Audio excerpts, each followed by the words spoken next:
চট্টগ্রাম মহানগর ছাত্রদলের যুগ্ম আহ্বায়ক সালাউদ্দিন সাহেবকে গ্রেফতার করেছে চান্দগাঁও থানা পুলিশ।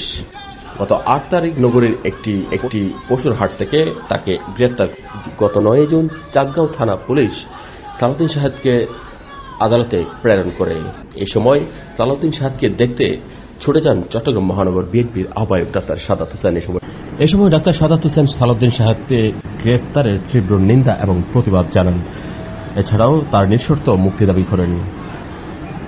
এ সময় প্রাঙ্গণে চট্টগ্রাম মহানগর ছাত্রদল সহ চট্টগ্রাম কলেজ, মহসিন কলেজ সহ চট্টগ্রামের বিভিন্ন শিক্ষাঙ্গনের ছাত্রদলের নেতাকর্মীরা এই সময় আদালত প্রাঙ্গণে সালাউদ্দিন সাহেবের মুক্তির দাবিতে বিভিন্ন স্লোগান দিয়ে বিক্ষোভ মিছিল করেন।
মুক্তি চাই।